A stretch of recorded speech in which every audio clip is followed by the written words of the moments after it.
Hello, good evening, and welcome to episode number 10 of the series Let's Make an Amiga Game using, of course, 68,000 assembly language.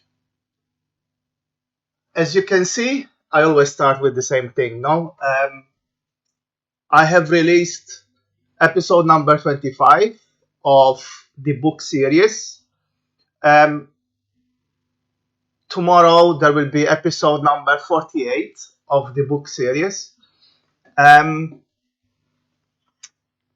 we will continue like that as always. When I can, I try to keep it up every week to do the book, and on Friday to do the game. Sometimes it's not always possible. Things happen. We all have our life that can get into the middle, and last week was one of them. Anyway, at least I made this series. I couldn't do the weekend one, but I did make the Friday one. Anyway, always ask for one thing. Please subscribe to our YouTube channel and like our videos. Besides that, on the upper right hand corner of the screen, you have all the links related to us. I also would like to say hello to all the Phaze101 members and to all those that are on the Facebook group Phaze101. Also, those that are on the Commodore Dev Facebook group. Besides that, I send my hellos to retro programmers inside, who I practically live there when I am on Facebook. This series, as you know, I have released the videos of the series till episode number 6. Well, actually 6.5, because there is the debugging one. The rest of the episodes will be released once I finish the series. To be fair, this series is not going to be long. We are on episode number 10. I do not see a lot more of it. Maybe till 15. I do not. I mean, if today I do collision detection, we will be very close to the end, to be fair. So after that, I will start releasing the series. If you like what we do, please, you can always join Patreon, where you get instantly access to all videos, whether it's the book or the game, or on Coffee. It's the same thing. They are a mirror of each other, but some people prefer Coffee, some people prefer Patreon, whichever you like. As you can see, all the episodes are there, including the quiz ones, which you can have access to. Plus, I do share code with my Patreons, which I do not, of course, share anywhere else.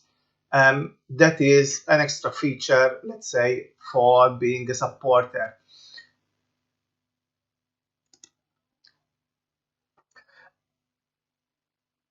Besides all this, I just want to remind you the game that we are doing. So, my friend Massimo Bonucci, let me change the screen.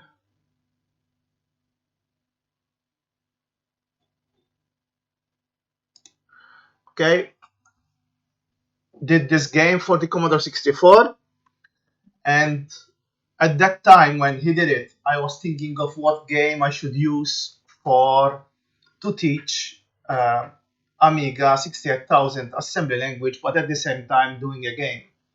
And this is the game that I used. It is a very simple game. It cannot be more simple than this, I think. Um, but it covers till chapter 7 of the book that I stream every week on Saturday and Sunday. Saturday, I remind you, it's Italian. Sunday is English. So let me show you the game just to remind you. If I click on the window, okay, so we have this Mr. Pooh that we need to avoid the things on the screen. If he's in the middle, he goes faster, he falls faster. But if you leave him a lot in the middle, he dies. Okay? On the right hand side, there is the energy bar and the depth, how far you've went through the level. And of course, it becomes faster. We have implemented basically this, but there you go, because I was too much in the middle. But we need collision detection and of course updating the HUD. So I'm going to remind you where we are. So this is our game. If I run it, given that I have the right emulator on, yes.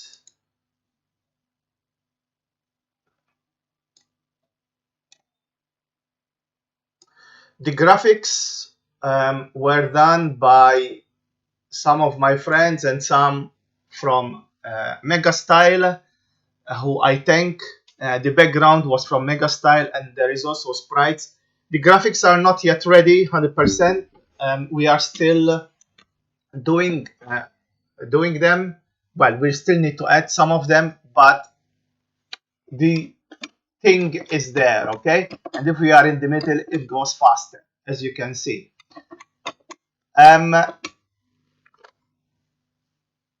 During this week, I fixed the HUD.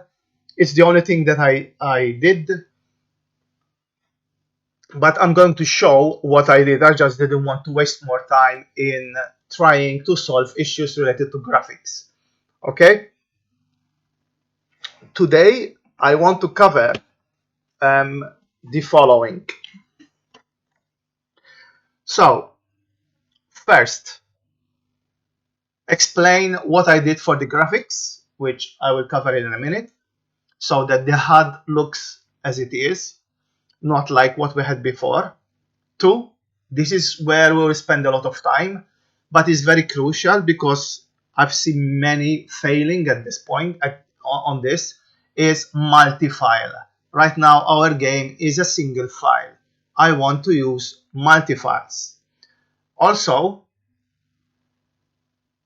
I've seen comments that the extension doesn't support multi-files or it's confusing. There is no difference between this extension or if you use Asim Pro or using Asim1 or DevPack. It doesn't. It works exactly like them. But some people do not know how to handle multi-files and why their code, let's say, as a single file works, and when they go into multi-file, why it fails. I'm going to show that. several times I've heard complaints related to this, and I do not. I tend to, unless somebody asks me, I tend to avoid um, going uh, and explaining this, because unless you see it, it's quite challenging to just explain it via text or something like that. So for those that are here today, I can tell you that you're going to learn something valuable, that not for this extension but also for other things. The third thing that I want to do is having um, collision detection, and hopefully, okay, we will manage to do collision detection. It's not a big routine. I mean, I have it in my head. I don't see it as a big routine, but it can give us some pain. So either it works immediately and we call it a day, or it will take me some time to get it to work. We'll see. But first, let me explain what I did with the graphics, okay, where the issue was. Let me start um, the image. Let me show you the image that we had and what I changed.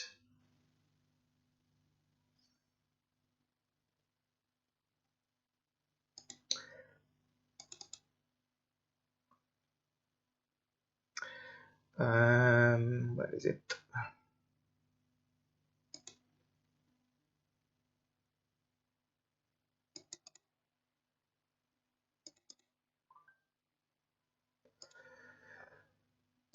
I was organizing the computer and I think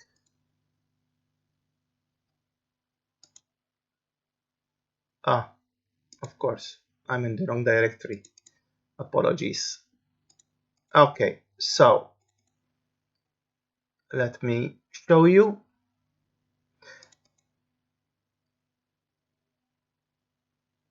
It's loading. Okay, so this is the image, the original image that we had. Okay, and notice the colors here. Okay, how they are. Okay, we have brighter, the brightest color is color index number 1, and we go to darker, okay, for the HUD. However, to fix that, I needed to change the colors.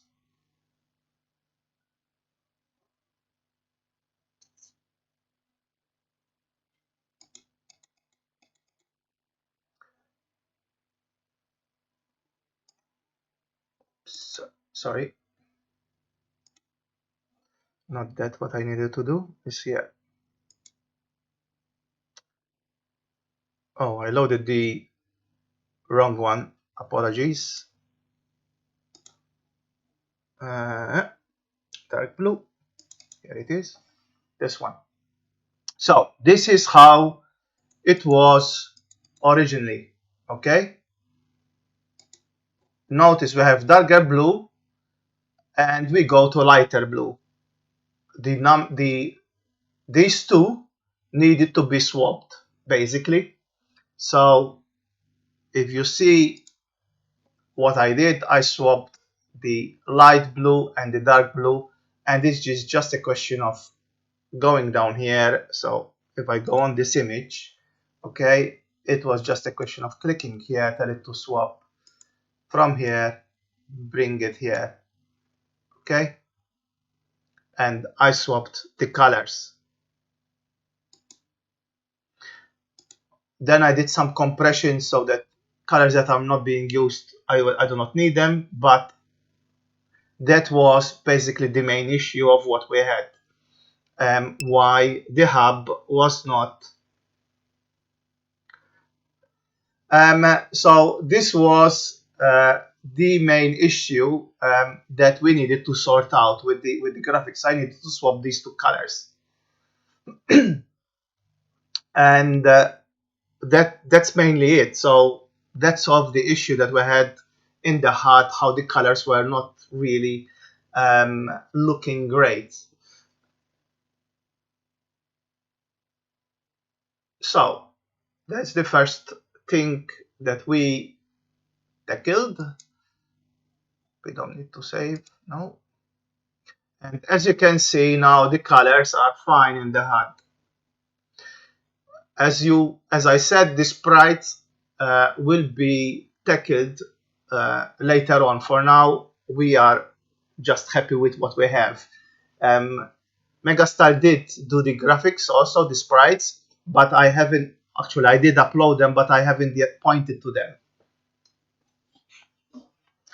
Oh, thanks, Doxter. So today, before we continue with the game, I want to sort the issue of the having the fact that we have just one file. This is a nightmare to manage. I do not like having to have one file. Also because you noticed me several times going up and down, and you work a lot slower. So some things that I need to explain about the extension. Okay, here we have the include directory. Okay, when you install the extension, when you start and create the project, it adds include files, system OS include files. Because we are programming the hardware directly, we do not need those. I removed those. I only left my startup file, okay, which I never explained, and I cannot really explain it. You need to follow the book. Just accept that our game will need an entry called start, and then our code starts from there. No, not necessarily. In my case, I did it like that. But if I wanted to, actually, let me. Hello, first of all, hello, Silverette, and well, thanks for being here. But I can show you something. So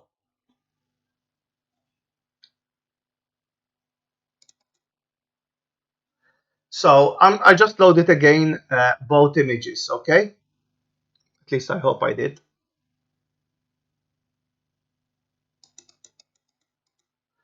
So I think I only downloaded one. Yes, I need to load the other one.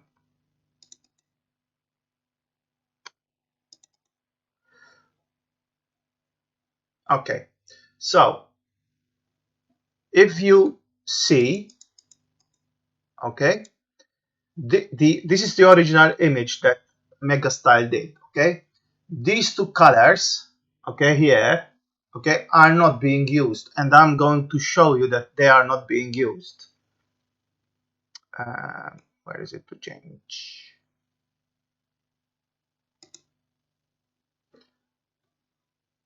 Give me a second, because I thought I opened it and I didn't.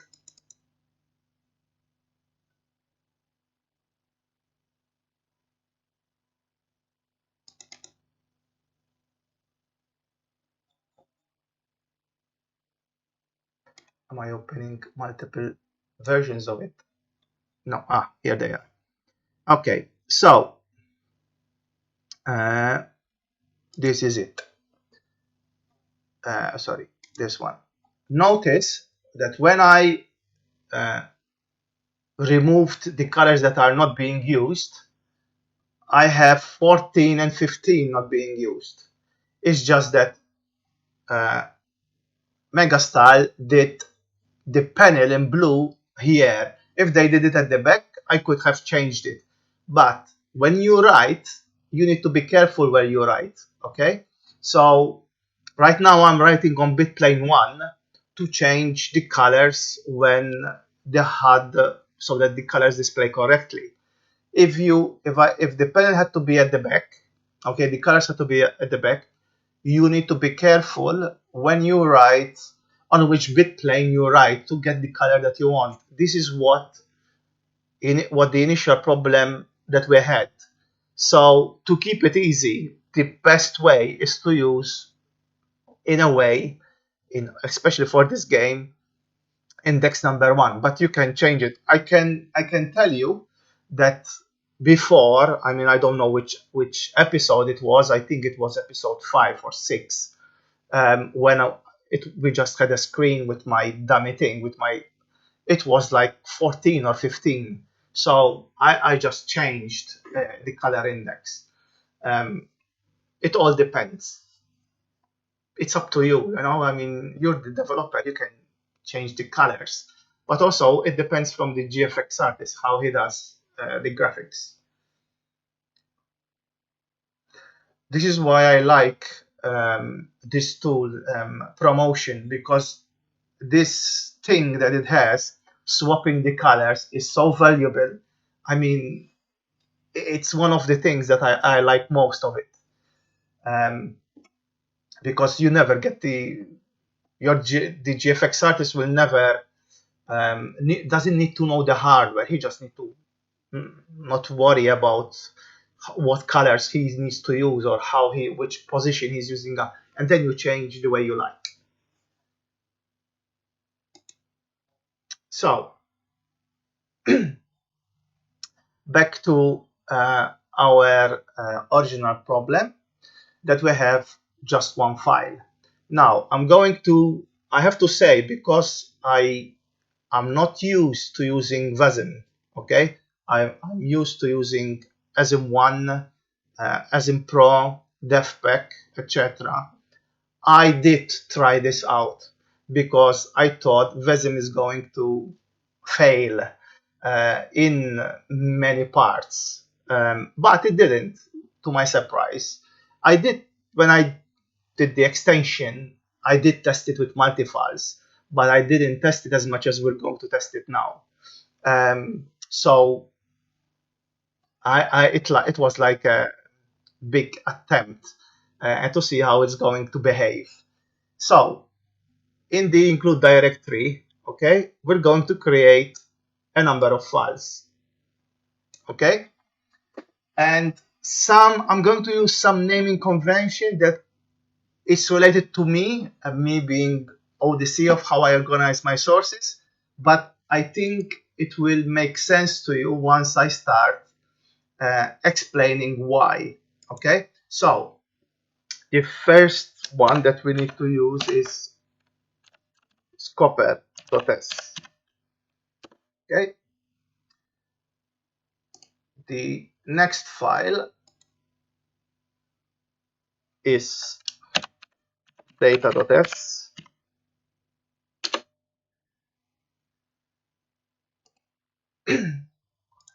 The next file is sprite structures.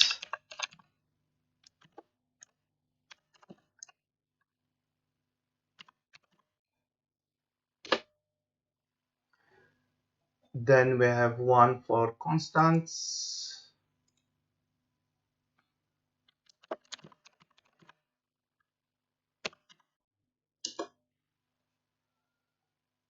Then we have another one, data.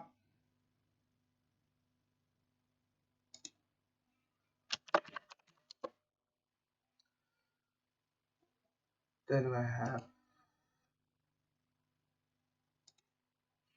for enemies.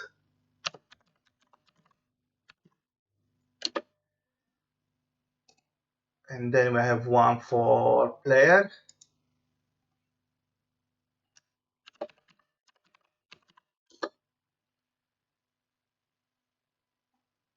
This one I need to rename it .s.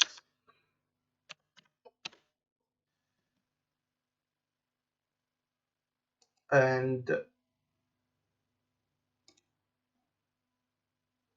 another one called utils. Now utils, I will explain a bit about it, because right now it's temporarily called utils.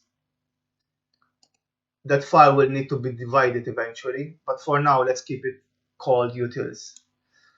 And okay. Okay, so all those that are in green, okay, are a new files. As you can see, I'm using GitHub to sync with GitHub. That's why it is. Yeah, Dockster, thanks for noticing that.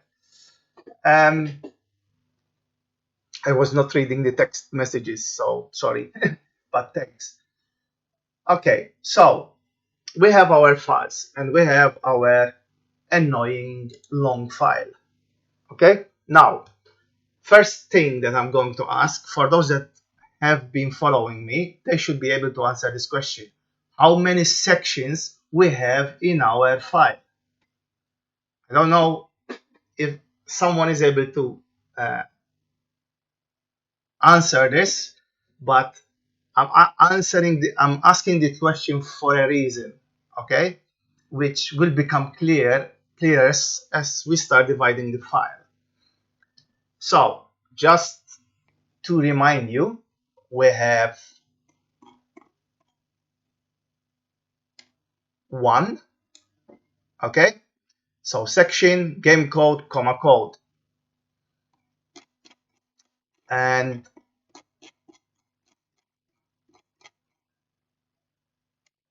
we should have another one,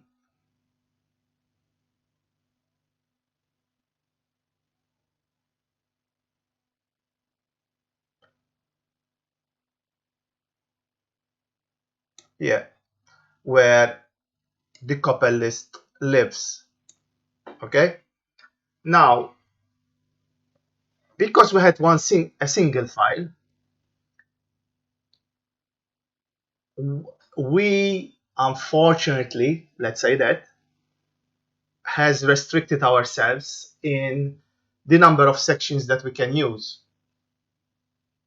And I'm going to show you why, okay? Here, before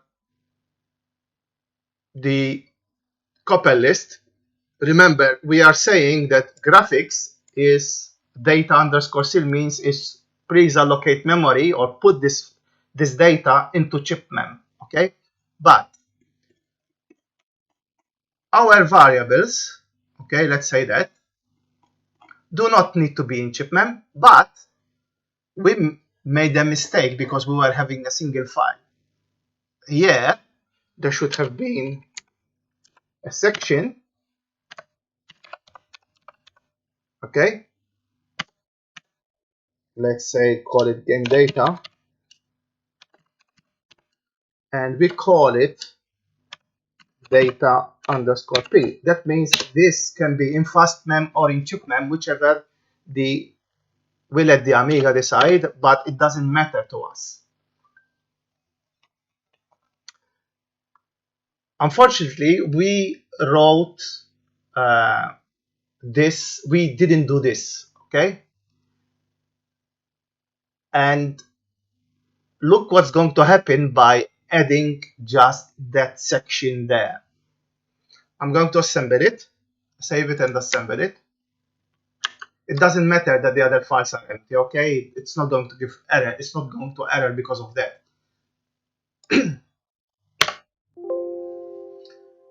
I want to show you the output. It errored because the code is referencing those data, okay, not within the same segment, okay. As you can see, it's telling you in a way it's clear now. Offset size is 16. So basically we are trying to get data that should be less than 32K far away from us, but sorry, 64K far from us. Normal, actually, it is 32K minus and 32K plus. It's nowhere in that region, so it fails to link to it. That's what it means.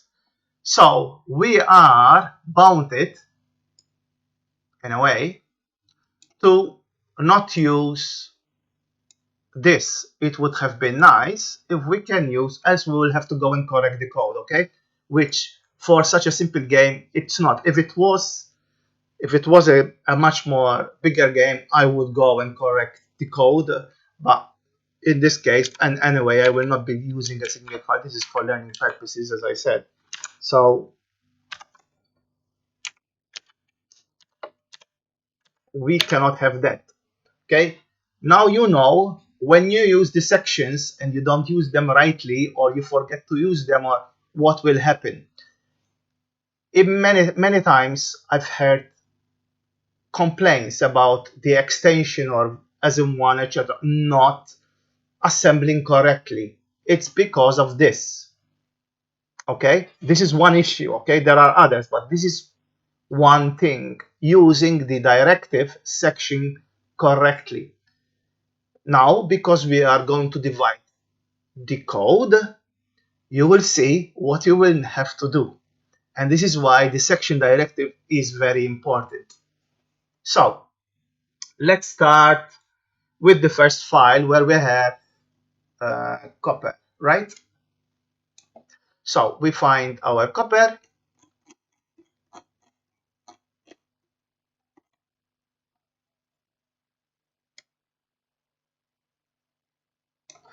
Starts here, and we tell it goodbye from this file. And notice what I'm going to copy, okay? I'm only copying the copper list. Well, actually, I'm cutting it off and putting it into our file copper. Okay, so we have this. Let's do C underscore data. So C underscore data will have, going to show you what it will have. Nothing. I didn't switch to the game. It will have just the bit plane.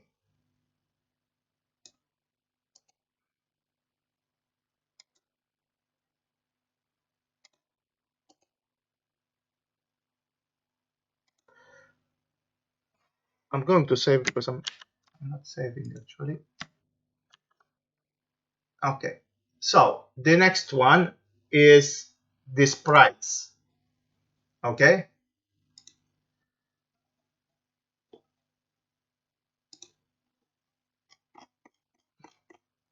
so here are our sprite structures in the Amiga format, of course.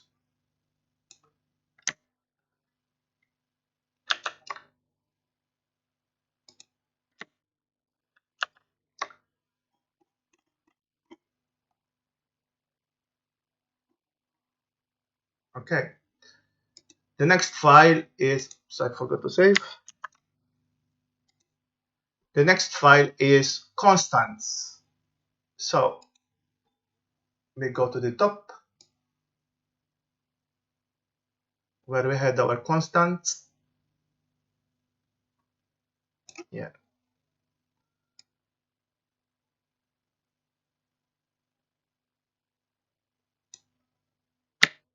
And we take them off and put them into constants file. This is the easiest file of all, constants, and you will see why. Now, data. This is data that can be anywhere in memory.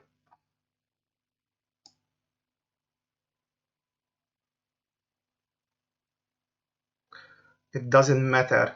I mean, we prefer it in fast mem, but let's say you have an Amiga 500 with 512K RAM, then it doesn't matter. What did I include?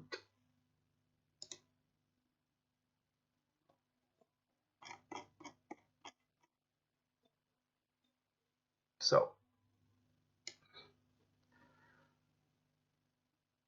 This is all the sprite data, okay, which we copy. It's just, this is just the data, okay, which goes into the sprite data structure. So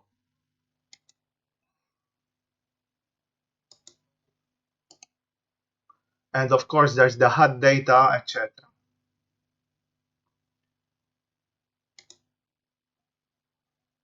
Just to remind you what I copied, because maybe I was fast. So these are the sprite. This is the sprite data. This is the player animation, okay, and the HUD.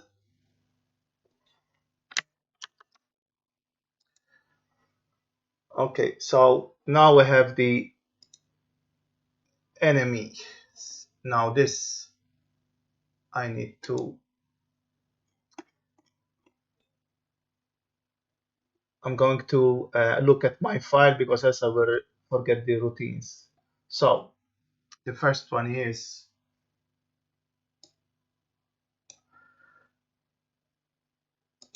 this one,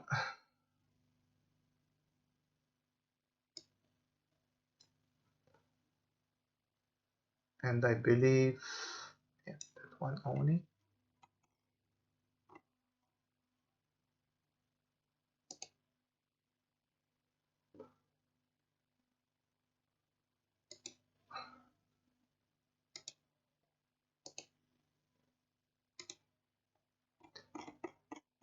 Yeah, I copied it correctly.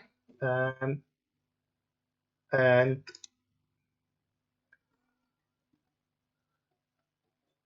the next one is update enemy screen. It's this one.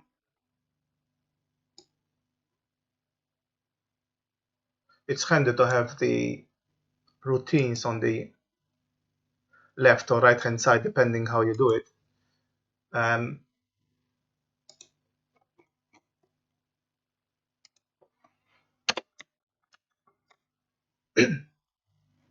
So we have our two routines here. Okay, let's save it and let's move to the player. Now the player has init sprite, which is at the top.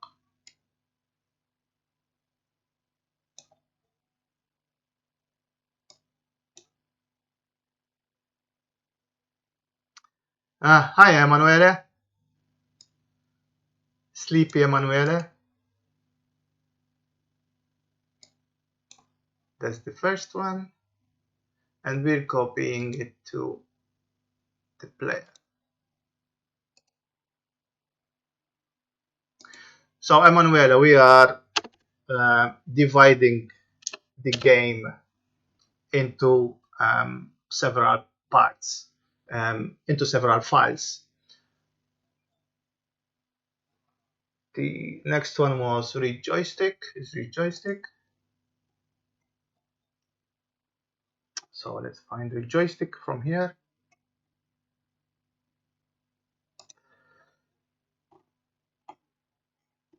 Remember, a joystick is, there's the one that we did live, and then there's the one that Silverette, let's say, optimized in a way, and I have included that.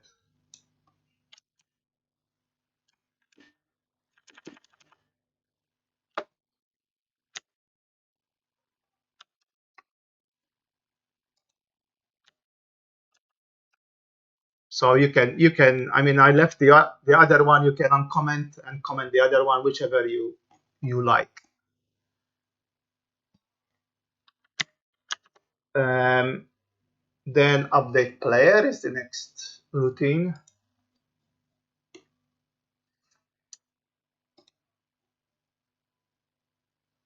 So this is a small routine.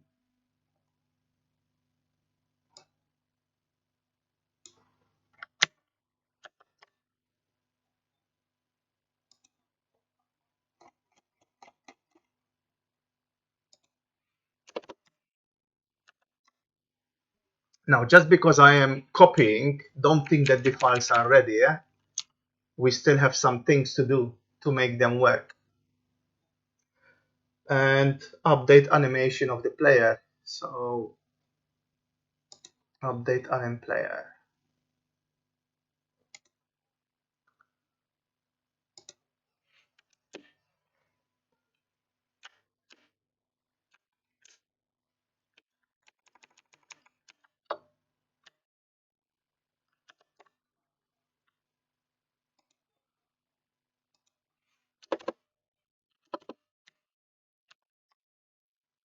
Okay, we have finished the player, and now we do the utils. Actually, let's do where is var tables, because that's easier.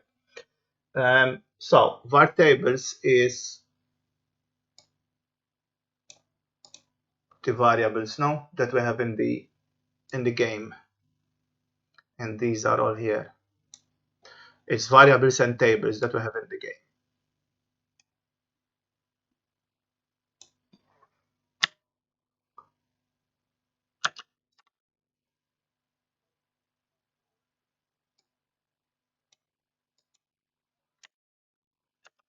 Okay, so the last file, let me save the others because as always I'm forgetting.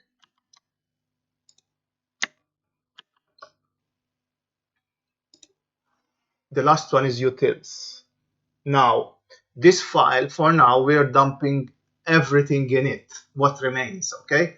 But it shouldn't be like this. For now, because we haven't done certain things, I am dumping everything here, okay? But eventually we will divide this file. It's not that big anyway. Just it makes sense to have them here than anywhere else. So let me move it next to game so that it will be easier.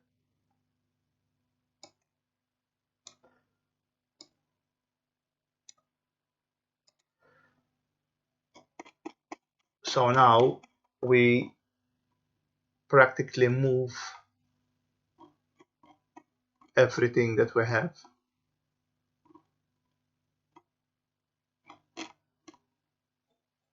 Let me check that I am correct.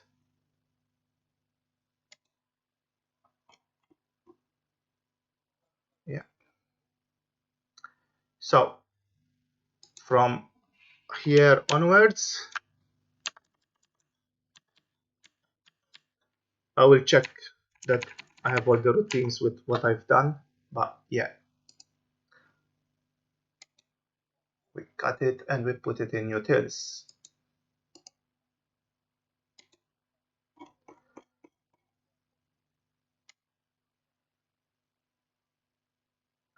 So let me check what I have in game. And in game I should have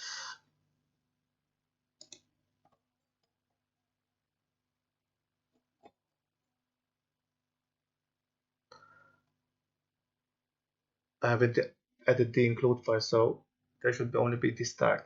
Yeah. And the DMA. Yeah. And startup others. Okay, that's correct.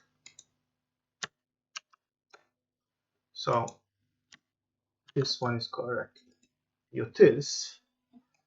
Now this one should have init bit planes is correct. Init colors is correct. Wait for raster.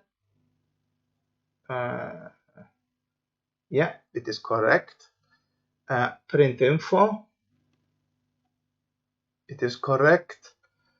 Font for now stays there. That will move. That has to move actually. Okay, leave it there for now. Then we have move sprite. Yes, it's correct. Init respawn timer. Yeah.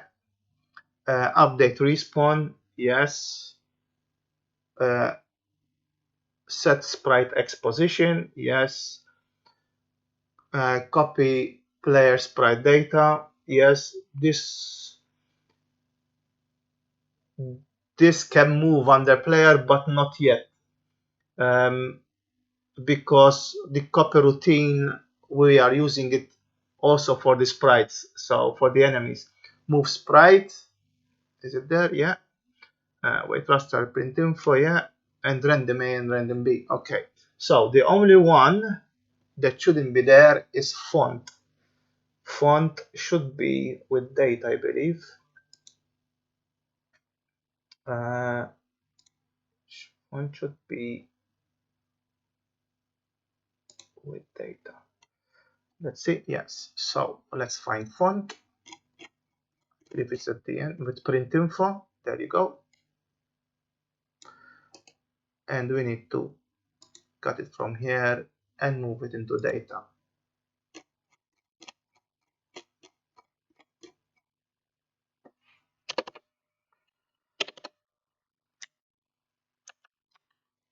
And of course,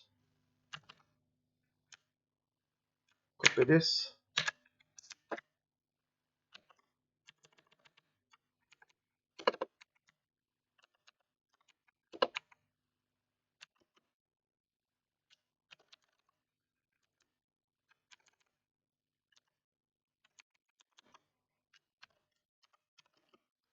Okay, so we have split the file, the game.s. Now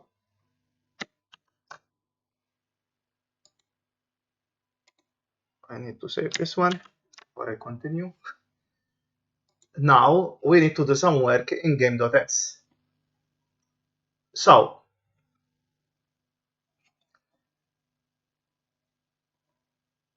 in game.s, okay, we need to tell the assembler about these files that we created, else it will assemble and nothing will happen. So let's include them.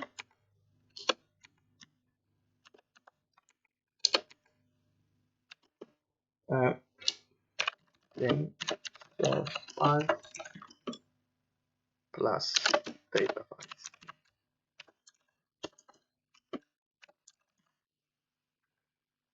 Okay, and this part I'm going to copy because from what I did yesterday, basically, when I was trying it out to make sure that I won't have issues from the extension. So these are, we have included all files that we created, except for those that start with the letter C, right? Now, we have 3 files that starts with the letter C, C underscore, okay? C underscore copper, C underscore data, and C underscore sprite struct. The reason being that they go at the bottom, okay?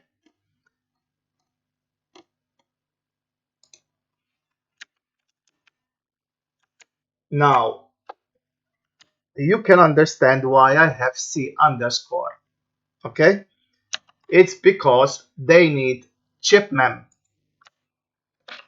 So these files will have something different than the others, okay? So let's deal with the, let's start actually from the copper, etc. Okay, because copper already has it.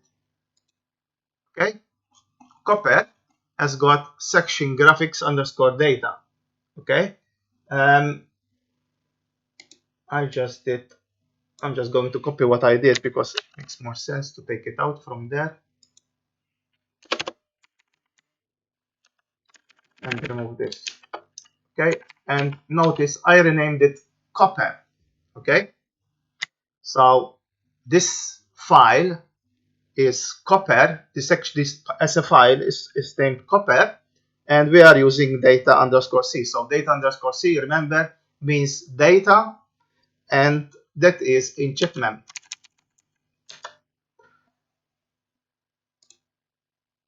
I forgot to save again. Now we have the bit plane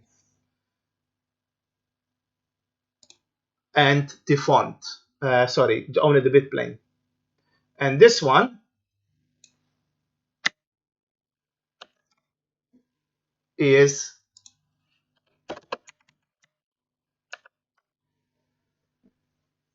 notice section GFX underscore data underscore C. Sorry, comma data underscore C.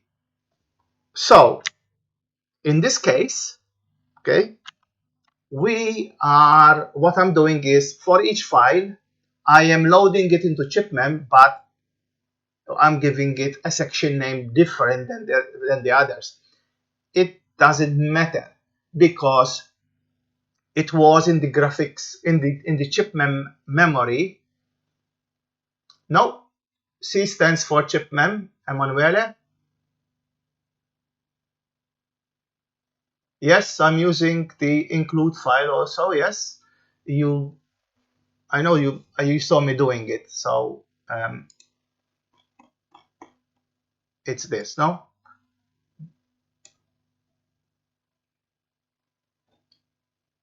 actually, I'm realizing I made a mistake.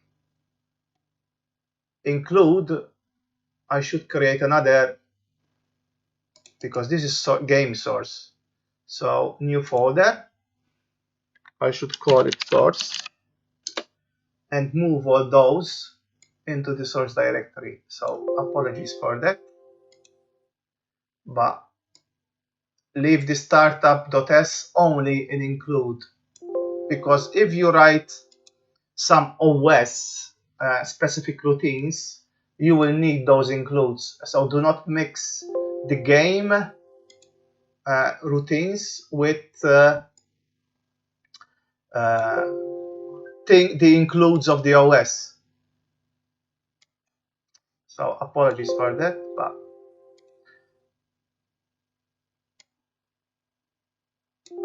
it's good that I tried it because so startup.s is the only file that will remain in include because normally that's where it lives. But source is where all the things related to the game are. Okay, Dockster, I'm going to answer your question, but right now all that is chipmem is in chipmem, right? And I started from it because it's the easiest part.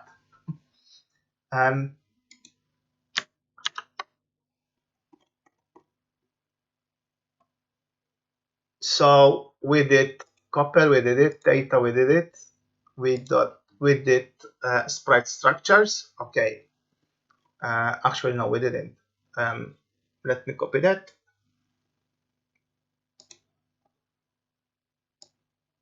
So here it's okay to give a name to each section which is different. Okay, notice I gave it, this is the sprite data, so I gave it sprites. For data, for the GFX, which is the bit plane, I use GFX and data underscore C. But what is coming between them, first of all, is data underscore C. All three of them, okay, they need chipmem. They cannot be underscore P. They have to be underscore C. It's the law of the jungle, the law of the Amiga. You need to say underscore C. It will not work if I had to use something else. If I had to remove one of these from underscore C, the game will stop working. It will get data that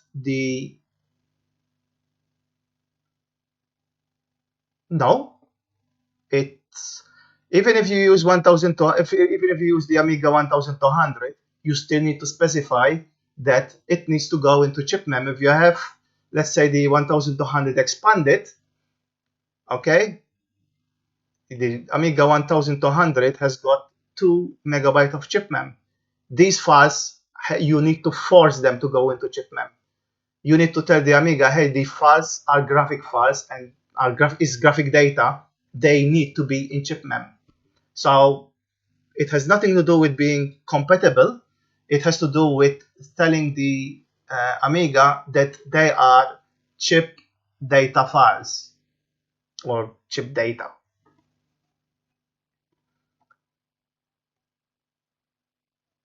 Remember, the Amiga can only see graphics, okay, or sound that are in chip mem. If this data was in fast mem, the Amiga will never see it. It will just display random data. I mean, you see it many times when somebody forgets the section directive.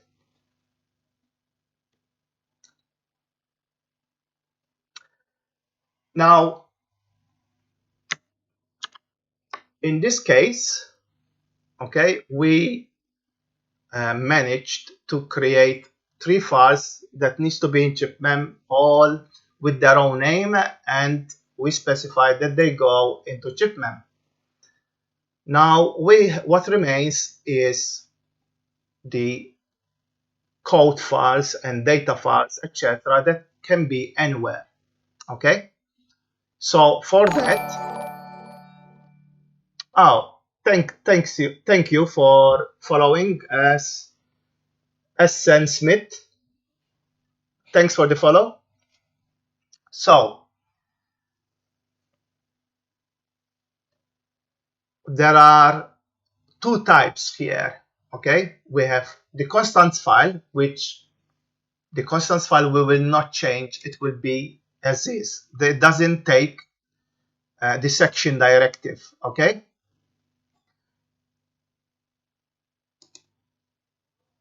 so this file is correct. We just split it from the file we just included, and that's it. So I'm just going to start closing the files that I did. Okay, so that I will be easier to scroll through the other files for me. Okay, and the startup.ts, we don't need it neither. Now, what remains is utils, data, enemies, player, and var tables. Okay, so we can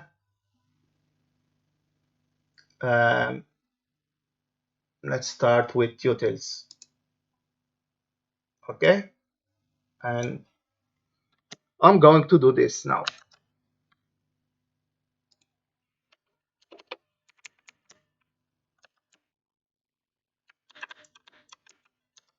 Okay, first of all, notice I gave it a different name.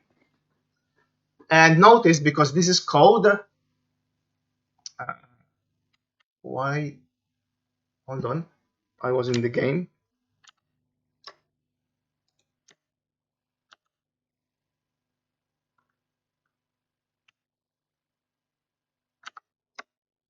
Need to be here.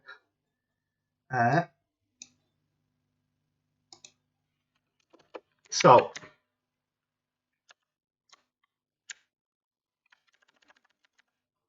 notice that I gave it a name utils, okay, and I used I'm telling it it's code and it's P for public.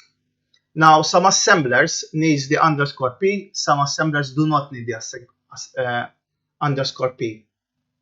Vesim understands anyway whatever you specify, but I prefer the underscore P because you can also do F. Okay, F means it needs to be in fast mem, but you do P because P gets first preference fast mem.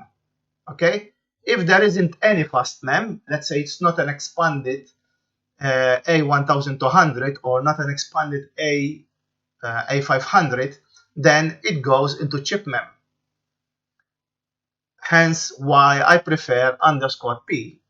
Okay, also I prefer to use the underscore the underscore and letter because it's more intuitive, it's more documented what it really does. As I said, you can remove this and leave it like that, but I prefer that. It doesn't kill typing two more letters. Anyway, so the same process, okay, I'm going to do it for the other files. Now I'm doing this, okay, just to show you something, because this is where, when I say people fail, fail. And this is, now we are doing data.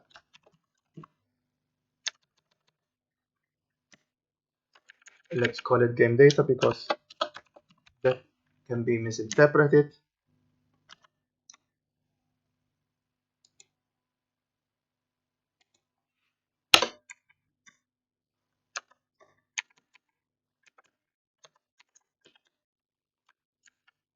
Let's call this enemies.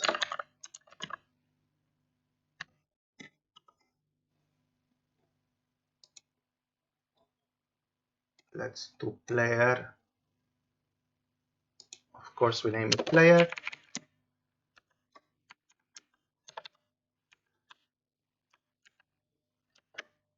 Oops.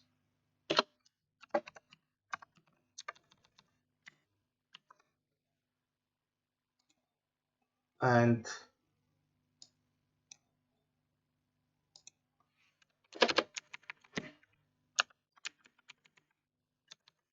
this we call it var tables.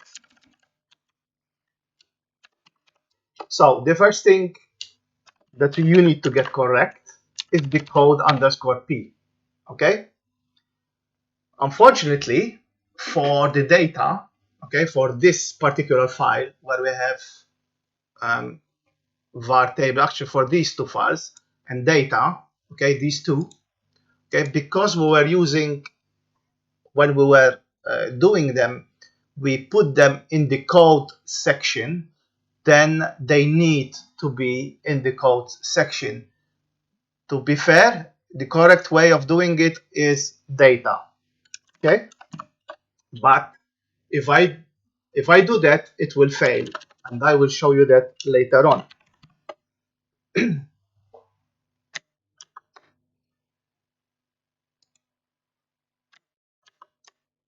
I mean, you can fix it, it's not a big deal, but it will fail. Also, our instructions will be longer. So in a way, we are gaining leaving it like that. Anyway, it's not that we have a lot of data, so it's fine. If it was a big game, then it's not a good idea to do this, because you want the code to be all together and then the data to be separate. While here we have code and data together, so it's fine because we don't have a lot. So before I assemble, I need to explain certain things. We have the directory source, okay? The extension is able to do relative, to use the relative path, unless you want to specify the full path. You can specify the full path, but I suggest you use the relative path. In as-in-one, etc., normally you have an assign statement, which gives you a short for your path, something like, for example, for the book, I have book, and then colon, and then use the path. In our case, we do not need to do that because the extension helps us out a bit here. But on the real Amiga, normally you need an assign statement to where your code lives.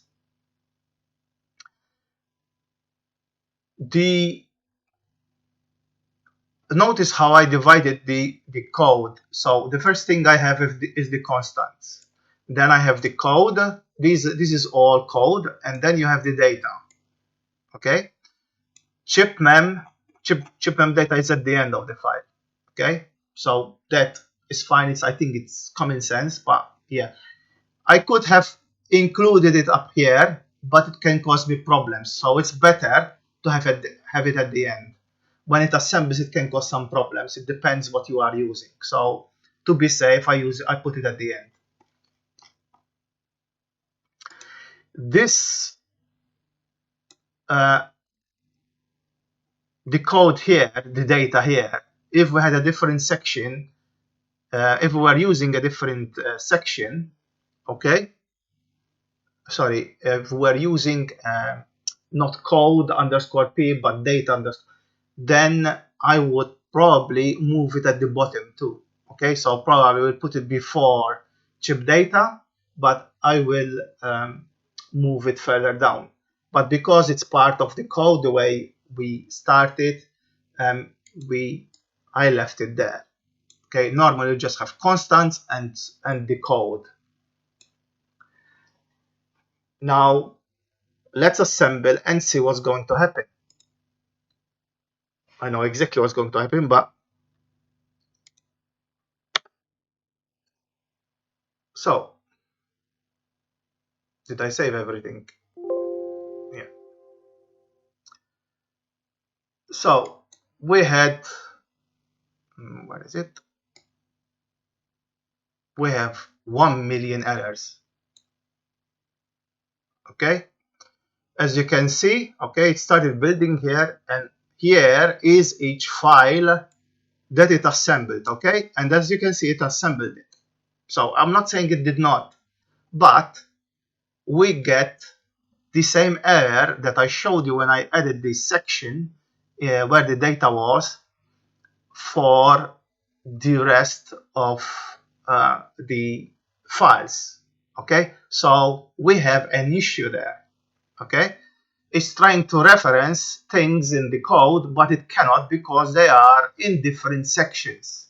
Okay, it's trying to reference data, enemies, player, whatever, and these are just addresses within that file, which it cannot because it expects everything within the same block. Okay, this is what this error means.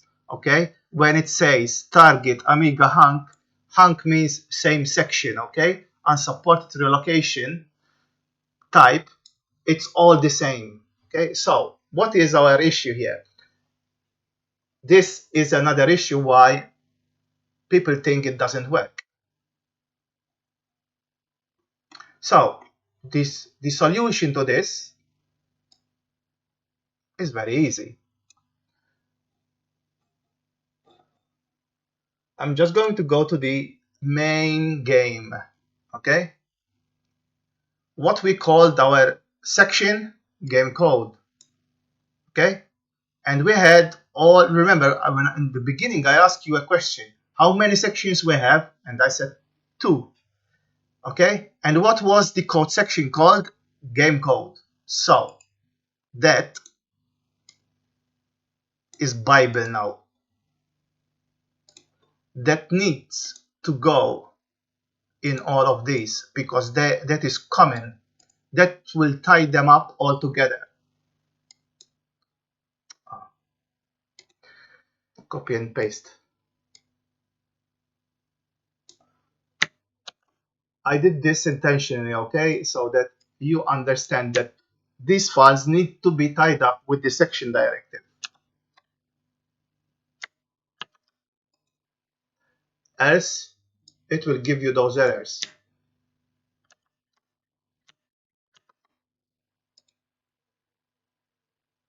So although we named them, it's nice to name them, but you can fix those errors, okay? So I'm showing you the quickest way, in a way. You can fix those errors by whatever you have, let's say this enemy table screen and PC, you remove the PC. Okay. The other thing is you cannot use branch on not equal to another file which is in a different section because this only sees 32. So this part, when you have this error, you cannot fix. It has to be part of the code. you can only reference data. The data part can be fixed, but the code part, so these two files can be fixed. Okay, data.s and vartable.s, those can be fixed by removing the PC, where we have PC relative addressing to those labels, by removing that. But for utils, enemies, and player, those are same code, so they need to have same as the main code, game code, else it will not be able to jump, because branch or not equal or branch or whatever, they can only go 32k forward and backwards. So we did utils, data with it, enemies with it, just let me say, player.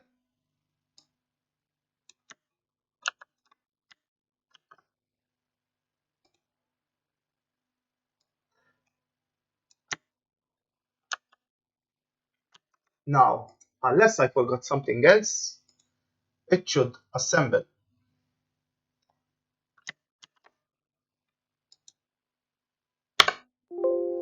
And I must have forgot something else.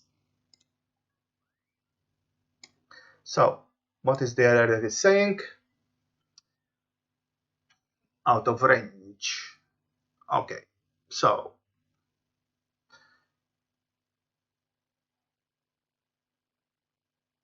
we have this one, and this is in game.s, but player.s. So where is player.s? And let's find it.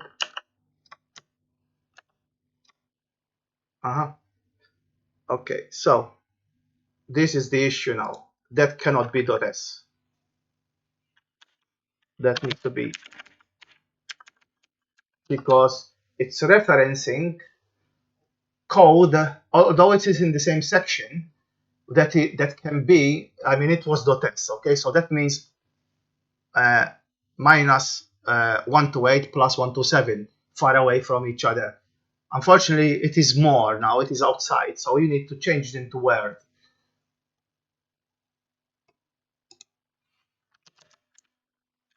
And actually, I did remember that yesterday I had the same issue when I tried it. So, also to run the code, you always need to be in game.s now, okay? And we have something else, or I missed more of the same thing. I think I missed more. Okay, so player.s, here, that they are.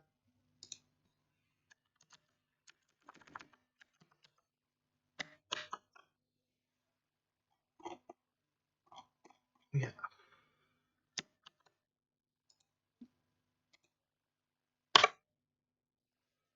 And voila. Unless there's something else which I might miss, it should run.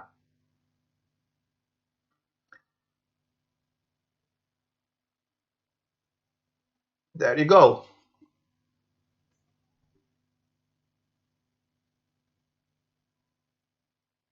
No, Emanuele, not really. Well, I think you are asking for trouble if you do that, because there are exceptions when you can do it, but I would prefer the section directive to be with the file than somewhere outside, because if you change, or you need to change something which is related to logic, because if you notice,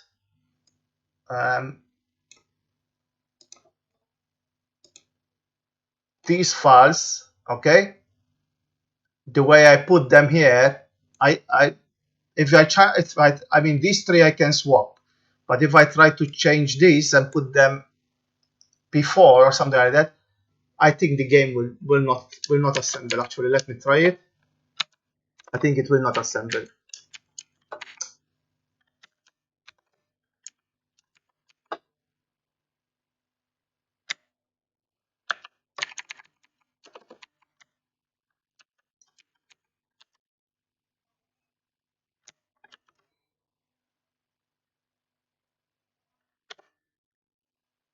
Okay, it liked it in this case, but I've seen cases where it failed.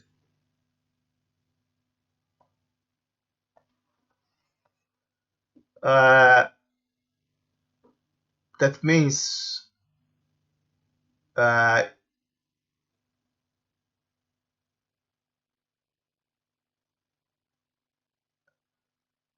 you either have the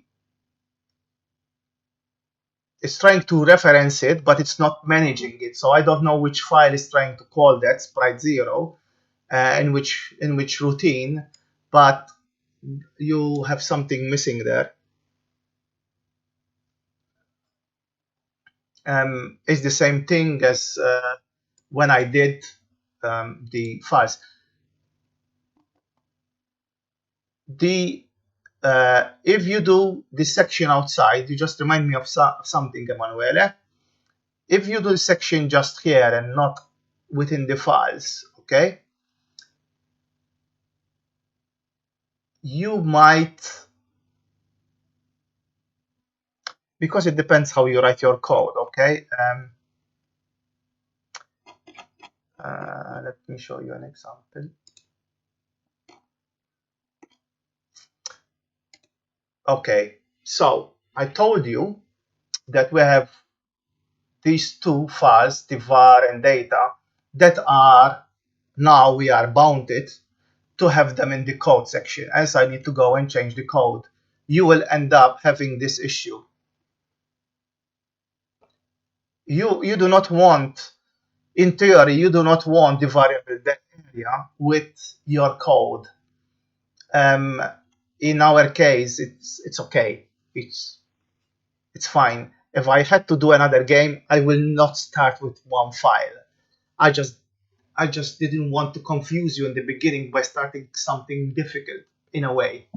Okay, that's why I didn't use multiple files, and I always use multiple files. It is one of the reasons why I initially didn't use the extension, because it was not good at handling multiple files. But then, thanks to Paul, who I thank for, after I showed him how I would change the extension and how he was quickly in reorganizing it to make it work with multiple files, then that's it. Since then, I'm using the extension. But before that, it was a nightmare, because you cannot on the Amiga, even back in the days, okay, you would not have so many multiple files, but you would still have more than one file. Also, you have the system file. If you're writing something for the OS, okay, you need the include file. So you need multiple files. You need the extension to handle multiple files. And that's why it's crucial, knowing how to deal with multiple files. Silverette, maybe you can send me the code later on and I can have a look at it. But because right now, without seeing, I'm struggling to think what you might have done wrong. But yeah, happy to help. So we have done, let's say, one big step for me.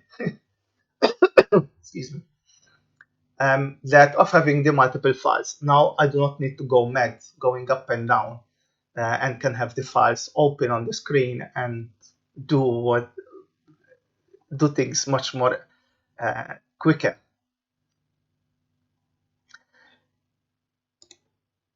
The next thing is doing this. We should, I think we have enough time to do it. At least part of it, because we cannot complete it all, because I can see other stuff that is needed. But yeah. So before I continue, just one thing. Here, they all have the same section name. Okay? and they all have the same, ending code underscore P. Okay? If you remember, we have all the same. Okay?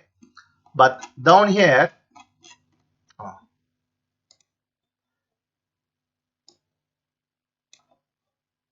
it did not matter because they were already separate from main code. That's why I asked the question if we have two, how many sections we have. Because they were already divided, okay, then we could use a different name for each section. They can be anywhere in memory. Now, why is this good? So, the Amiga, okay, allocates memory, gives a chunk of memory when it sees the directive. It sees a chunk it gives a chunk of memory according to that file. What is good is that the Amiga is very good at allocating memory that is in smaller chunks than in big chunks. And why I prefer the graphics data to be divided. Okay, even when you are allocating memory, okay, let's say you are on an Amiga 500, okay, and let's say you have all your graphics data. In total, it is, I don't know, let's say 300 megabytes, that 300 kilobytes, okay.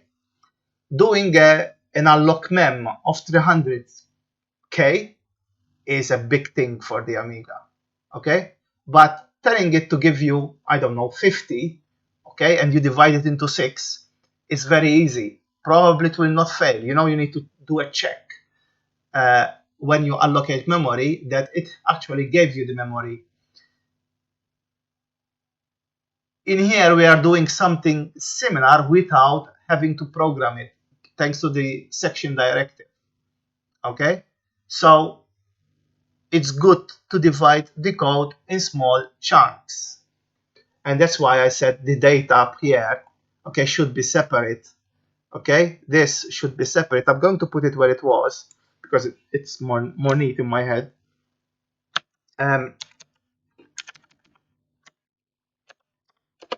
But it's one of the things that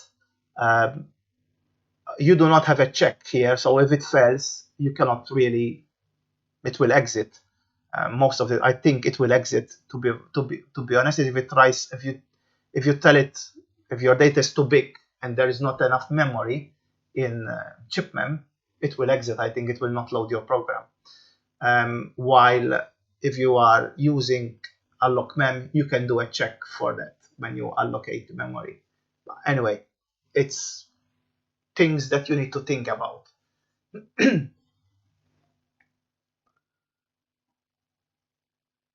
Okay, so now I think I finished explaining the section directive and why it is important, and we can do the check for collision.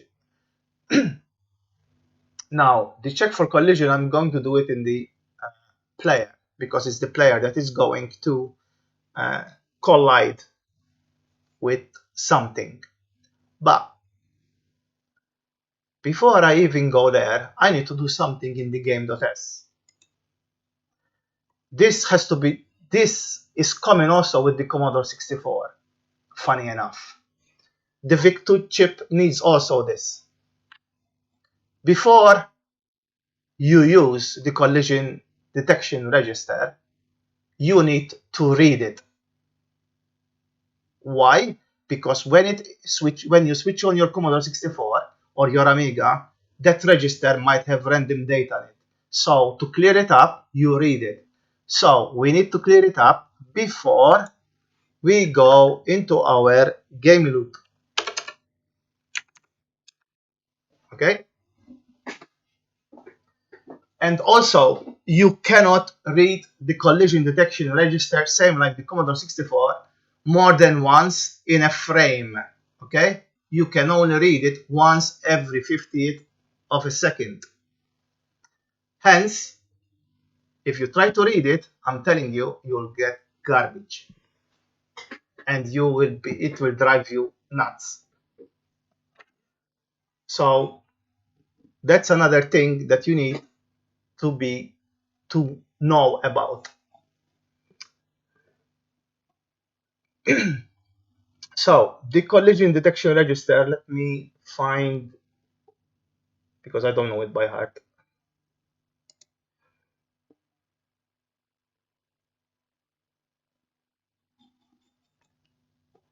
Guys, give me a second. I'm trying to find the file that I normally use.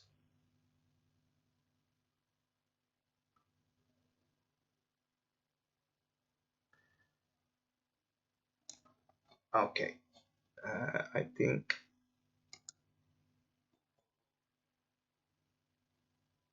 it should be this one. No, oops.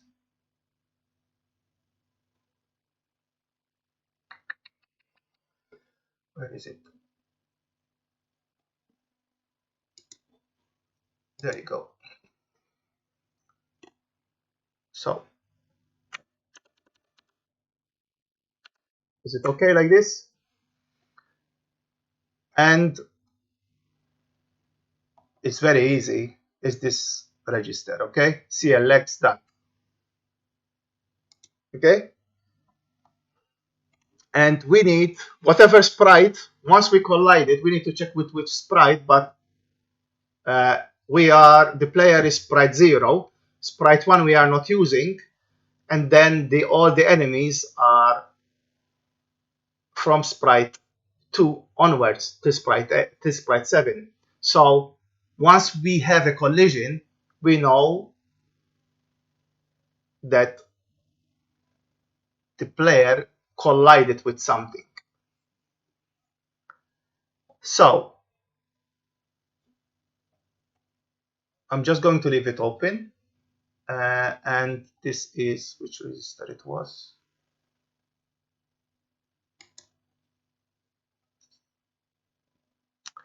E. Okay, so let's do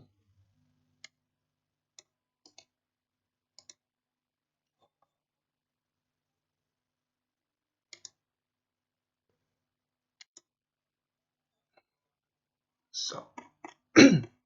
Now we need to go to the constants, and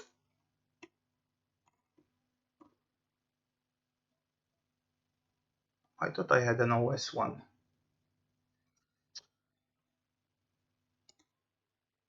Okay, so I'm going to do it here because these are OS ones. So CLX,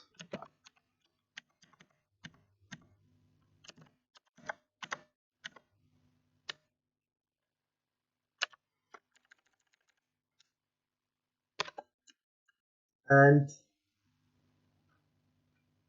it's very easy to clear it. You just read it. So I'm just going to read it by,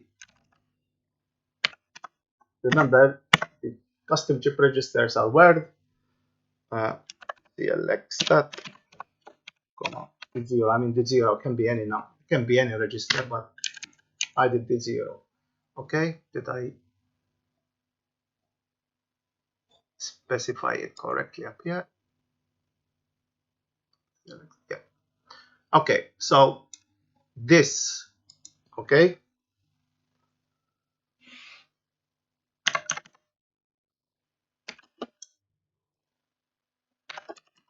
red to be cleared. We make sure that we don't have any garbage in it. Okay, now we need to do the collision. So I'm just going to copy this, the usual stuff.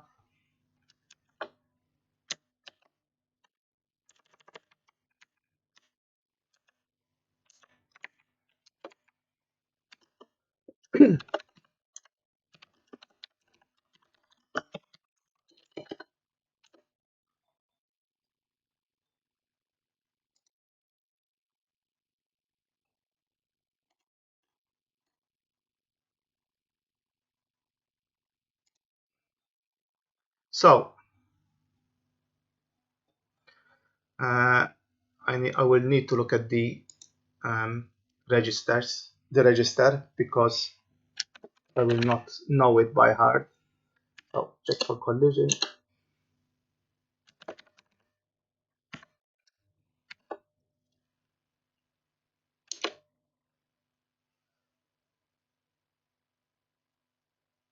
We definitely need to clear.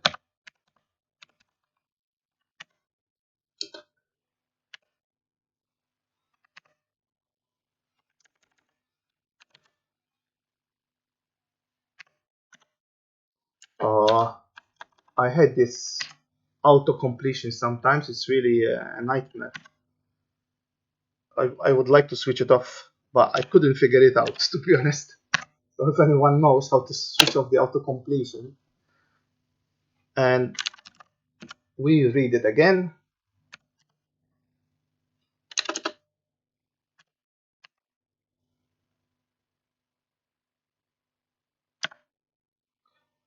So select that, comma, to 0. So to here, it's understood, and we need RTS.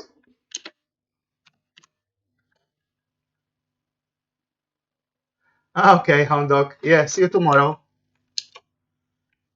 So we need to test for, which bit is set to see which with what we collided.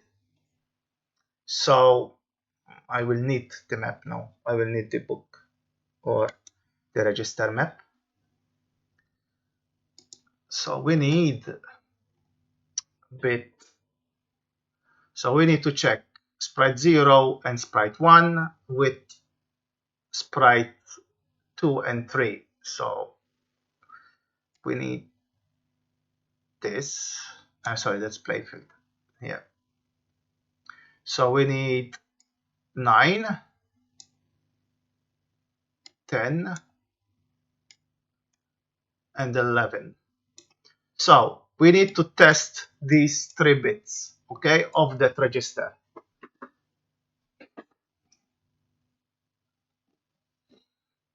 Okay, so 9, 10, 11.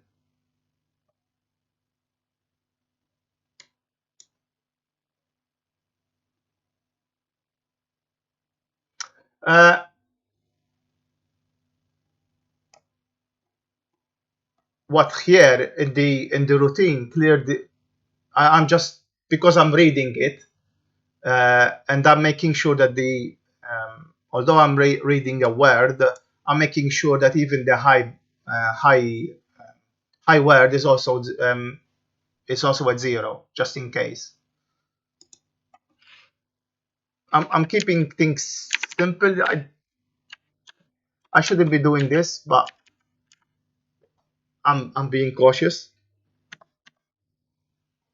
If it was, if I'm not, if I was not, let's say, teaching you, uh, I would not be doing that clear dot long, because I would check. But here I'm being on the safe side. Okay, I know that the 0 in the high where there's nothing. Also, that avoids bugs. So we do bit test dot long, and we are testing bit 9. You see, this is another reason I'm using dot long.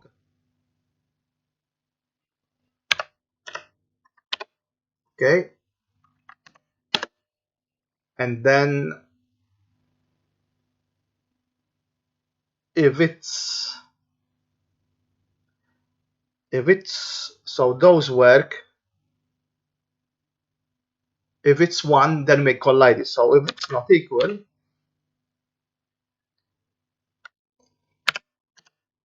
and we need a collision something to set. So for now, call And down here we will have call, I assume.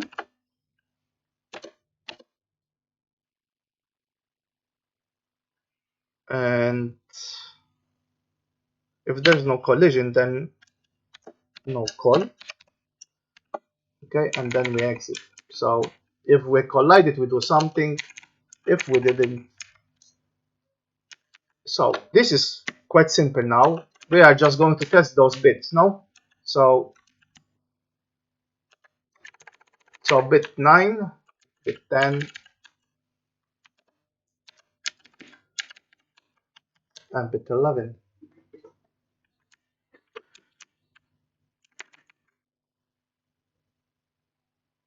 Sorry, this one needs to be,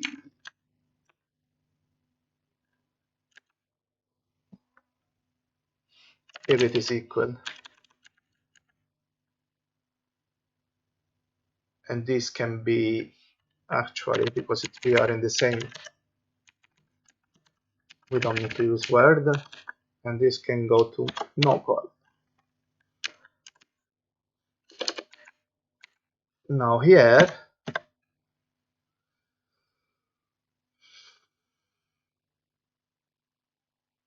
we need a variable. So let's go and create a variable.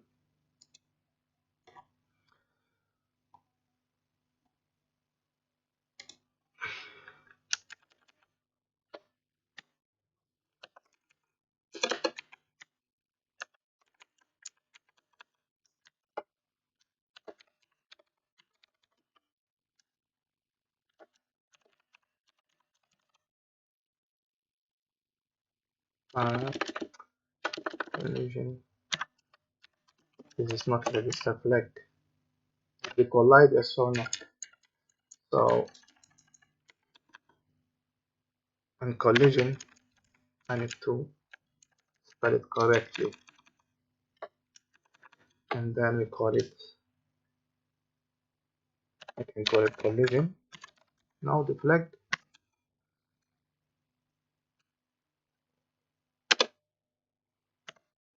and define constant byte,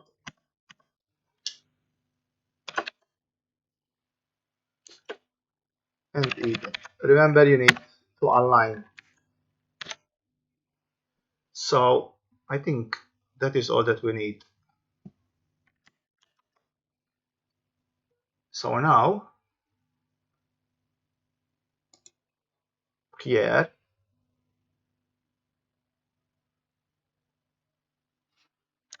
move the byte. Let's say we move 1 to it. Okay, so yes, we have collided. We don't care with which sprite we collided. We are not doing that. There isn't any right now. Okay, right now, whichever sprite we collide with, we either lose energy as per game that was on the Commodore 64 that Massimo did, or we lose a life. Right now, because I haven't done the energy thing, we lose a life. Okay, so or we end the game. Collision. Okay, so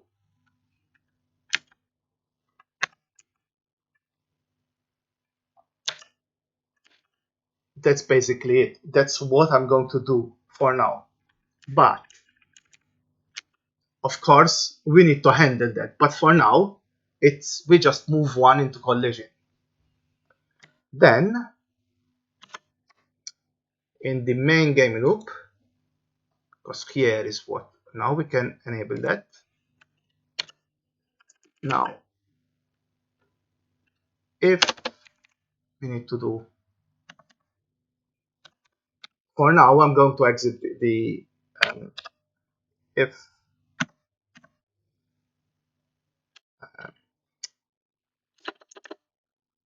yeah, compare the byte image 0 collision.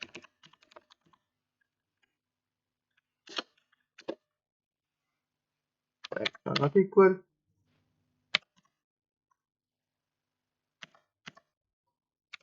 exit. So if my logic is correct, by the way, there's something else I need to mention. So this line, okay, I added this yesterday. It's the only thing I did besides the graphics. When you exit to the OS, okay, you know when you are in CLI of the Amiga in the shell, and the program exits, and when it exits, it displays, let's say the program exits with an error. That error is displayed according to the value that there is in the zero. So because it's our game and we do not need to display messages to the console, to the OS, when we exit, we need to make sure that the zero is zero. Okay, so that's why I have 0 comma the 0. Now I have to admit this, I haven't checked if the startup file, okay, when it exits, because when we hit return there, we don't return to the OS, but we return back to the startup file and we do the exit of the startup file. I do not know, I need to check it, if the startup file does something to the zero. I believe it doesn't, but just in case, I need to check that. To be fair, I should have checked this a long time ago, but I haven't done it. And anyway, the startup file is going to change eventually, because, as I said, we are doing this till chapter 7 of the book, but the startup file is from chapter 8, and whoever is with me in the stream tomorrow is interrupts for related to the book. Um, you're going to see a new version of the startup file. So tomorrow, actually tomorrow, if anyone is, I mean, tomorrow is the Italian version, and Saturday and Sunday is the English version. To do interrupts, to understand interrupts, you do not need to have been in to listen to the others, what we did before, because the interrupts is like starting go in a way from the beginning. I mean, I'm going to explain the CPU. So how when you switch on, what happens. So it has nothing to do with you know, copper, blitter, etc. It's just 68,000 anyway. But because we're going to deal with interrupts, our startup file doesn't handle interrupts correctly yet. Even this one that I'm using here, there is a change that needs to happen. I mean, I didn't use it intentionally also. So what we have done here is that we check for collision. If we collide, okay, this is our, we check for mouse. If we press the left mouse button, we exit from the game. But we can also exit if we collide, okay? So we have two checks here. If not, we loop back, okay? We go back from the start to where we have mouse. We check, wait for the raster line or copper line. They're still raster lines even though we have copper.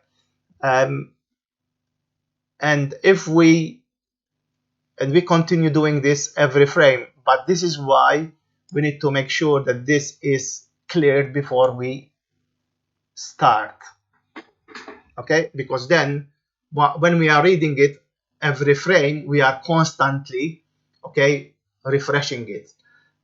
The only thing is we only read it once per frame, and this is the routine that handles the frame, okay? And that routine comes from the book. If anyone wants to understand why it is like that, the routine is chapter 8 of the book. You can have a smaller version of it, which he does before chapter 8, but you cannot have the raster line wherever you want with um, not using this routine. It has to be in a specific zone. If you bypass that zone, normally it fails because of the way the Amiga works, of course. Anyway, so let's test what we did. Let's see if first if it assembles. Oops, I'm in the wrong file. I need to be in game.s. Actually, I am in game.s. Okay, collision. Collision spreadsheet. By the way, Vesim is very sensitive. Is very sensitive to case. Okay, so you need to always get this right. There is a way of switching it off. I forgot the option, but there's an option to switch it off. But I prefer not to. Also, like this, the code is more precise. If you use the system files, the include files for the Amiga, for the OS, they are case sensitive. So it's better to get used to it. And again, I have another something else. So reference. So are you getting the by the way? Are you getting this error? Silver red. The reference undefined symbol collision.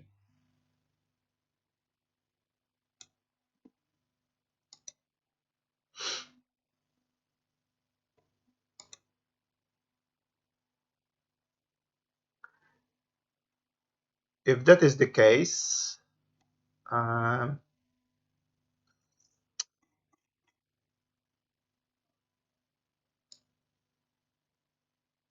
going to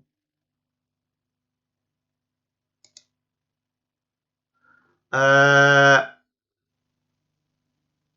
am running on 68,000 Workbench 1.3. That's actually a good point. Actually, let me explain something. The extension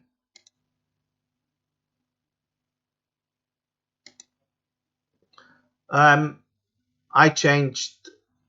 Where is it? Was there an update? Looks like. So I had changed it, but it seems it went back to what it was. So there must have been an update.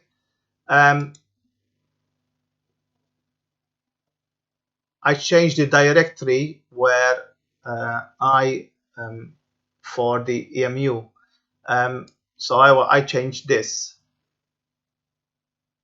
to my common area.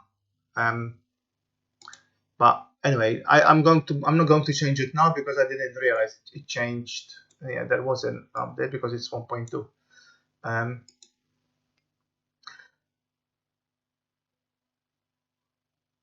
I will need to actually I can show you why I am thinking. So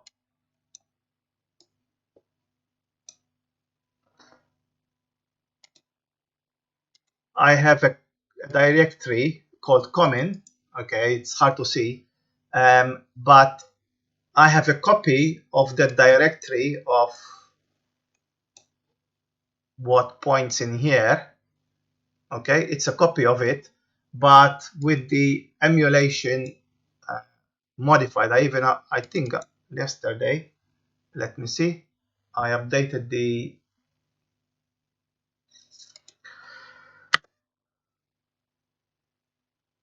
about. It should be the latest one, yes. As you can see, it's 4.91. You cannot make this bigger. So yeah, Emanuele, I do not have Zoom running. But yeah, I was pointing to my version. So I'm running a game using arrows right now.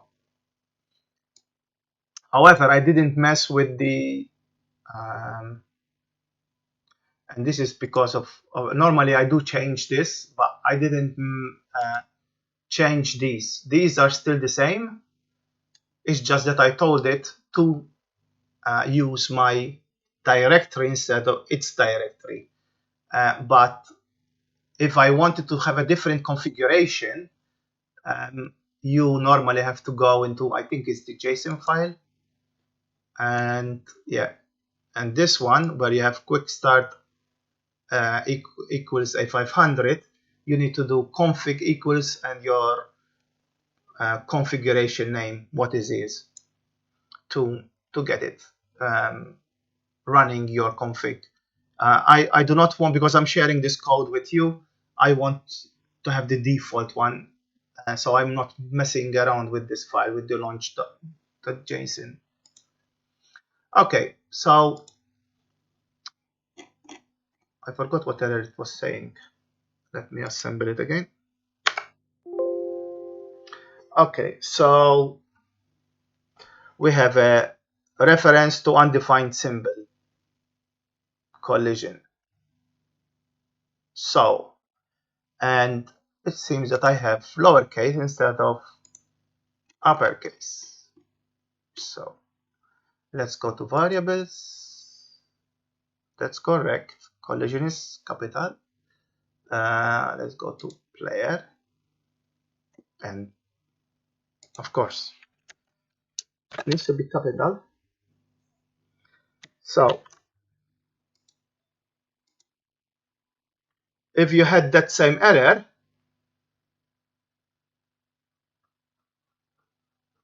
why do you not press view errors on SM message? What do you need? I was reading what it was saying.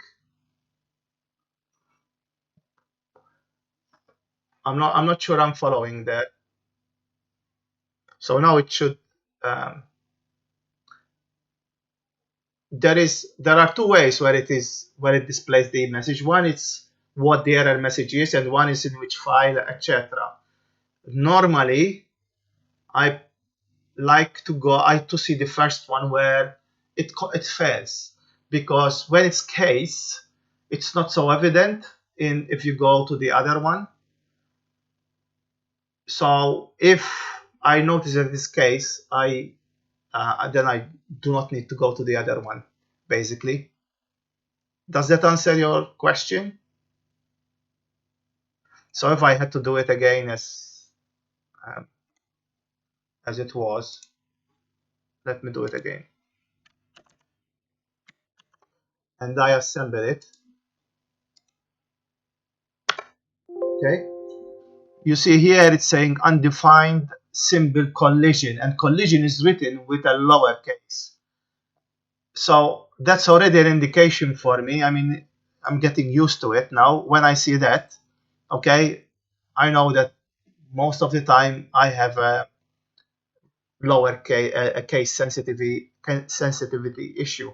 If I go here, it just says undefined, okay, and where it is, but it's not clear here. You see, well, actually it says collision also, but for me it's more obvious here. Does that answer your there is a button show errors on ASM message box. I am seeing the errors. It's here and here. So where can I find this button? There is a button. So I'm trying to no, maybe you're going to teach me something. So where is there is a button show errors. So is this part of the menu?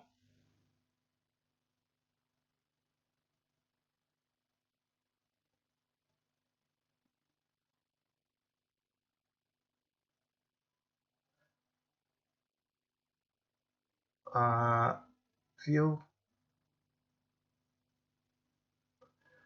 in message box of the when it I see what you mean. Okay, hold on. Yeah, here, this one you mean. But it jumps here. Well, I prefer to see this first. Okay, so I got you. This is why I prefer to see this, because it's normally, this is the mistake that I normally do, knowing that how picky it is when it comes to case sensitivity. That's why I like to come here first. Then it shows you this. No, so yeah. Also, I know if you have, so I don't know if we can scroll to the previous one. Um, let me see if they are here. Okay, here you will not get an error in that window where you went. This is where you see the hung thing. It will not show because this is not an assembly error. This is a configuration, the way you try to assemble in a way. Hence why I prefer to come here first. I mean, of course, everybody has got his way of doing things, so I'm not saying yours is wrong, but I, I somehow I ended up doing this. So let's run it. Did I fix it? Forgot if I fixed it or not. No.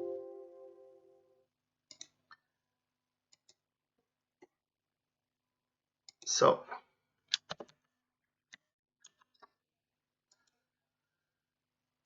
let's run it.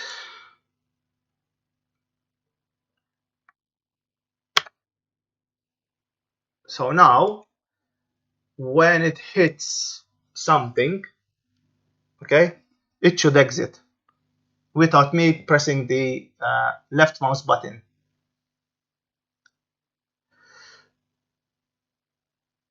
So let's see. When something comes in the middle, I'm not going to move it. There you go. Let's see. Boom. And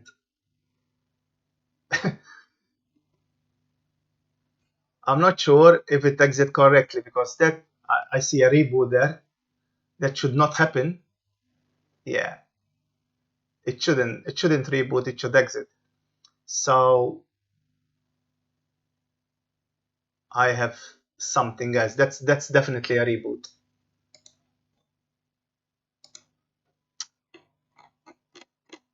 So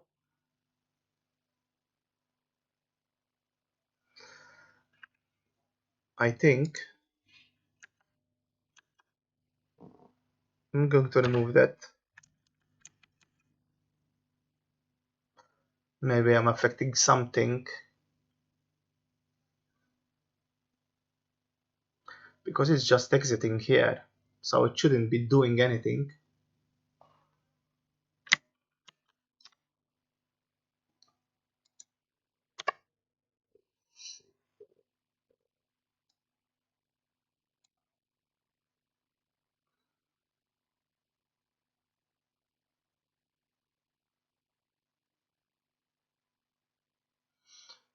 Um, I'm thinking if we are hitting no.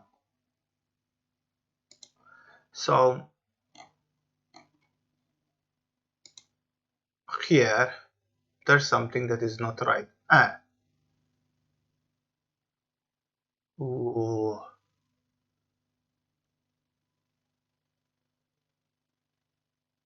Hmm. I tell you what I'm going to do. I think I have the same issue, so I'm just going to and let's make it work. Even doesn't matter in this case, but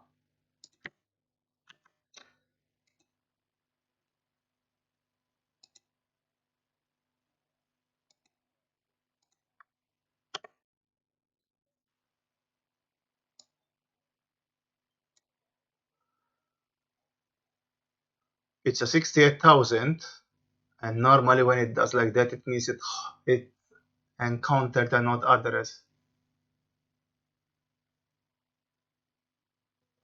Why 8? It's 9, 10, and 11. Oop, no collision. So, of course.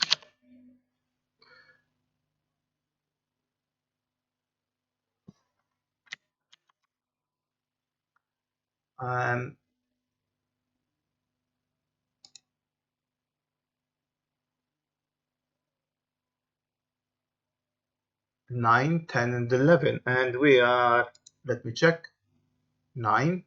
Yes, it's correct. Spread 0 with 2 or 3, spread 0 with 4 and 5, and spread 0 with 6 and 7. So I am testing for the right bit.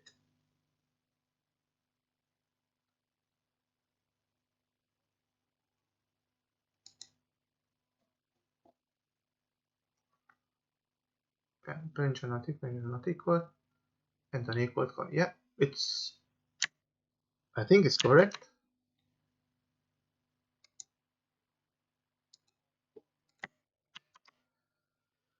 And again.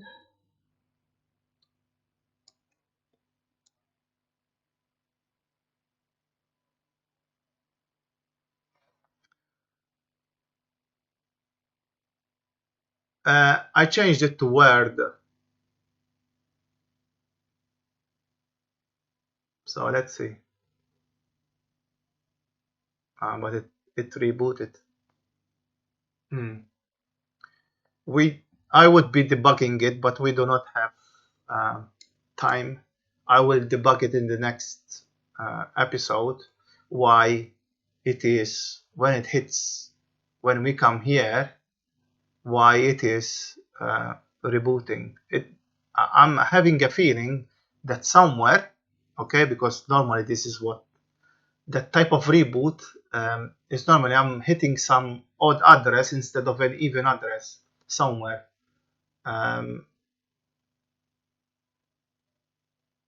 That's my gut feeling. I might be wrong, but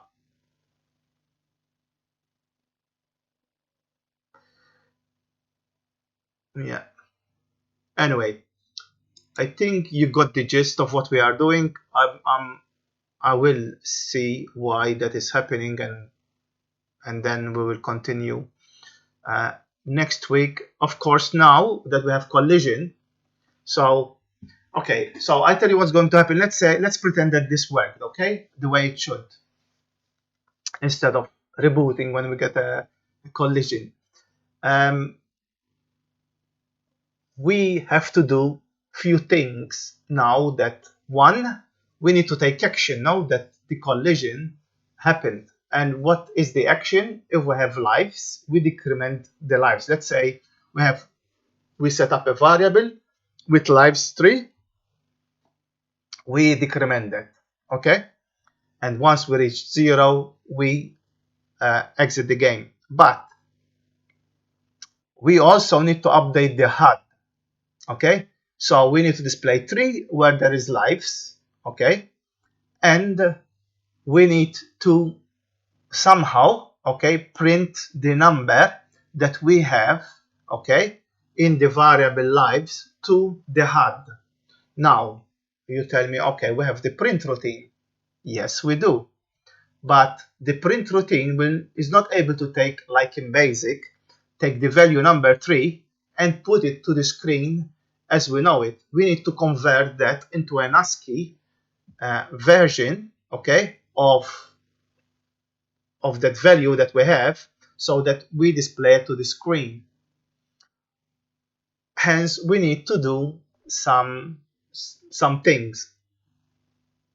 So we need a way of converting a hex number, okay, into a decimal number, and then display the ASCII version of that number. Now, the 68,000 you can do it in different ways. Okay, like the 6502 use the binary coded decimal. You can do the same thing on the 60000, but I am not going to use binary coded decimal. One, I do not want to confuse people. Two, I have better experience using binary coded decimal when you have also interrupts enabled, and I personally decided not to use binary coded decimal anymore when you have, especially when you, I mean, we are not using interrupts in this game, but if we were, I will um, uh, so I mean I won't use. I prefer to do the conversion anyway. It's just printing to the screen a small number, so it doesn't matter in our thing. It's not a collision. It's a collision word, Emanuele. Um, so it's define constant, not byte, but word. I have an even there just to be safe, but I can remove that because I have a defined constant word and I have an even before it. So I know that this is aligned. This is a habit of mine of putting even. Okay. So like that, I know I'm always aligned. Some people don't put even. Okay. Although you are risking here. If you run this code without the even on A1200, it's okay normally, let's put it this way, but on an A500 it will fail. So the even directive I like to add, and I like to add it in, I mean here I know I'm even, but in many places I use the word even. I mean, why do I need to worry that I have a bug referencing some odd address? Also the CPU doesn't like it that much, so yeah. So yeah, next week we will handle we'll debug this and we will handle the collision detection. So that's where the update HUD will come in. Okay. I forgot actually. Let me run it again. It doesn't matter. To be fair, let's see if I do this. Okay, we are just storing the value there.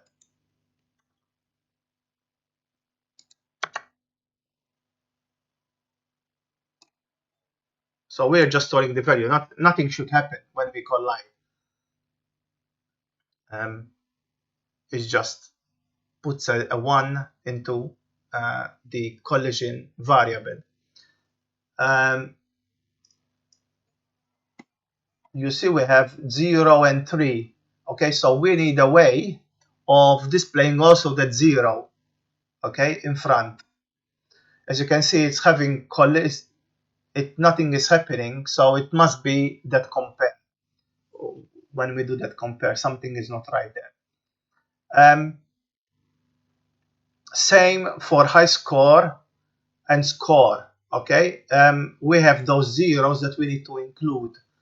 Okay, I could have done it without the zeros and be less of an issue, but we need to learn also. I did it for a purpose, to learn how to convert basically. So that is why.